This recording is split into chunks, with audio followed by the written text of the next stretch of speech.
चांद से थोड़ी सी गप्पें।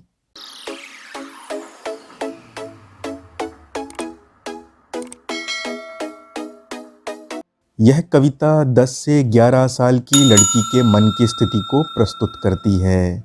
चंद्रमा को लेकर उसके मन में तरह तरह की भावनाएं और विचार पैदा होते हैं।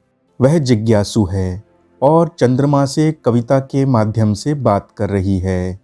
गोल हैं खूब मगर आप तिरछे नजर आते हैं जरा, आप पहने हुए हैं कुल आकाश तारों जड़ा। आप, बच्ची कहती है कि आप यानी चंद्रमा दिखते तो बिल्कुल गोल हैं, पर फिर भी आप कुछ तिरछे से दिखाई देते हैं।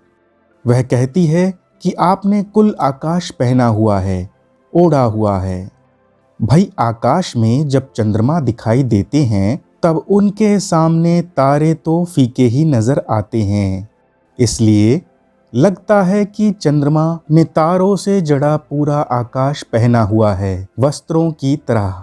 आपने देखा होगा हमारे बहुत से वस्त्रों पर चमकदार शीशे, बटन इत्यादि लगाए जाते हैं। उसी तरह लड़की कहती है कि चंद्रमा ने तारों से भरा हुआ आकाश पहना हुआ है। सिर्फ मुंह खोला हुआ है अपना, गोरा चिट्टा गोल मटोल। अपनी पोशाक को फैलाए हुए चारों सिमत आप कुछ तिरछे नजर आते हैं, जाने कैसे, खूब है गोकी। बच्ची कहती है कि चंद्रमा ने तो बस अपना मुंह ही खोला हुआ है, मतलब आकाश में केवल उनका चेहरा ही दिखाई देता है, बाकी शरीर तो तारों से जड़े आकाश ने अपने भीतर छुपाया हुआ है। आपका गोरा चिट्टा गोल मटोल चेहरा है। रात में जब हम चंद्रमा सहित आकाश को देखते हैं तो तीव्र सफेद प्रकाश के कारण चंद्रमा का चेहरा गोरा चिट्टा दिखाई देता है और आकार तो गोल है ही। बच्ची कहती है कि रात में चंद्रमा आपका चेहरा जो कि गोल मटोल है, बस वही दिखाई देता है। चारों सिमत यानी चारों दिशाओं में, सिमत अर्थात दिशाएं, तो चारों दिशाओं में तारों से भरी आपकी पोशाक ही दिखाई देती है, पर फिर भी आप तिरछे ही दिखाई देते हैं, पता नहीं कैसे। वाह जी वाह, हमको बुद्धू ही निरा समझा है। हम समझते नहीं जैसे कि आपको बीमारी है। अब बच्ची चंद्रमा से बात करते करते अपने आप ही अपने प्रश्नों का उत्तर भी देना शुरू कर देती है। पूर्व की पंक्तियों में उसने चंद्रमा से तिरछे होने का कारण पूछा। अब वह स्वयं कहती है, वाह जी वाह, हमें आप बुद्धू मत समझो, हमें खूब मालूम है आपको तो बीमारी है। बीमारी में ही चेहरा टेढ़ा मेढ़ा दिखाई देता है। अब किस तरह की बीमारी है, तो बच्ची आगे कहती है, आप घटते हैं तो घटते ही चले जाते हैं और बढ़ते हैं तो बस यानी कि बढ़ते ही चले जाते हैं, दम ही नहीं लेते हैं जब तक कि बिल्कुल गोल ना हो जाएं। बिल्कुल गोल। यहाँ बच्ची ने चंद्रमा की बीमारी को अपनी ओर से ही बता दिया है।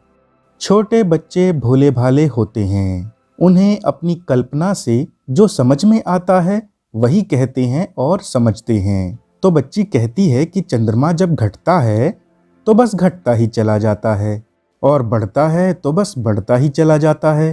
प्यारे बच्चों, हम आपको बताते हैं, जब दिन अमावस्या की ओर जाते हैं तो चंद्रमा का आकार हमें घटता हुआ दिखाई देता है। वह प्रत्येक रात हमें पहले से कुछ तिरछा और छोटा दिखाई देता है। जब अमावस्या आती है तो चंद्रमा पूरी तरह से लुप्त हो जाता है, केवल तारे ही दिखाई देते हैं।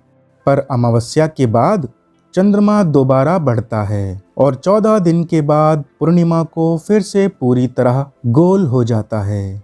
यही सिलसिला महीने भर चलता है। अमावस्या और पूर्णिमा का यह घटनाक्रम प्रत्येक महीने में एक बार होता है।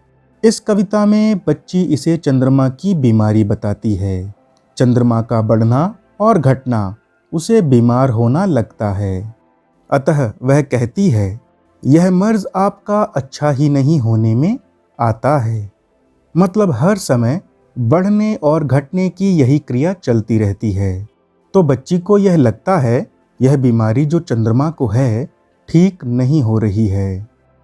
आप हम सभी जानते हैं कि लोग बीमार तो हो ही जाते हैं, पर बीमारी धीरे धीरे समाप्त भी हो जाती है और व्यक्ति स्वस्थ हो जाता है। पर कविता में बच्ची के अनुसार चंद्रमा की बीमारी तो ठीक ही नहीं हो रही है। इस कविता के माध्यम से कविता में लेखक शमशेर बहादुर सिंह ने बालक मन से संसार को देखने का प्रयास किया है। बच्चों का संसार बिल्कुल अलग होता है। उनकी समझ, नियम सीधे साधे होते हैं। यही समझ और नियम कवि ने अपनी कविता चांद से थोड़ी सी गप्पें में प्रस्तुत किया है। कुछ कठिन शब्द: कुल, सारा, सिमत, दिशा, गोकी, हालांकि, यद्यपि, दम लेना, राहत की सांस लेना, मर्ज, बीमारी। चलिए अब करते हैं कुछ प्रश्नोत्तर। प्रश्न 1।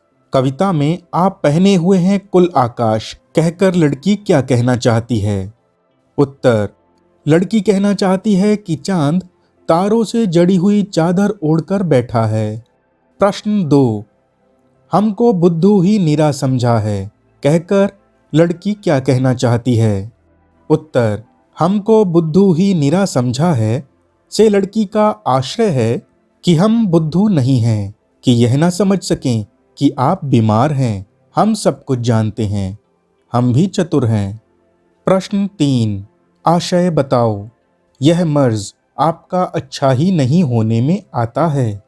उत्तर: कवि यह कहना चाहता है कि चांद को कोई बीमारी है जो कि अच्छी होती हुई प्रतीत नहीं होती, क्योंकि जब ये घटते हैं तो केवल घटते ही चले जाते हैं और जब बढ़ते हैं तो बिना रुके दिन प्रतिदिन निरंतर बढ़ते ही चले जाते हैं, तब तक जब तक कि ये पूरे गोल न हो जाएं।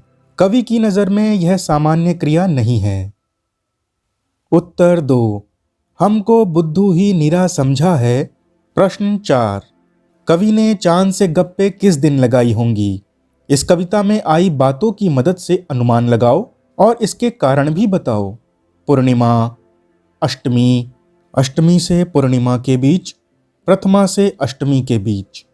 उत्तर: कवि ने चांद से गप्पे अष्टमी से पूर्णिमा के बीच लगाई होंगी, क्योंकि कवि अपनी कविता में कहते हैं, गोल हैं खूब मगर आप तिरछे नजर आते हैं जरा। अर्थात चांद गोल है पर पूरी तरह से गोल नहीं है, उसकी गोलाई थोड़ी तिरछी है। इससे साफ पता चलता है कि पूर्णिमा होने में अभी 1 या 2 दिन का समय और है। छठी कक्षा के बाकी पाठों के लिए आप हमारी प्लेलिस्ट को चेक कीजिए। मिलते हैं अब अगले वीडियो में। धन्यवाद।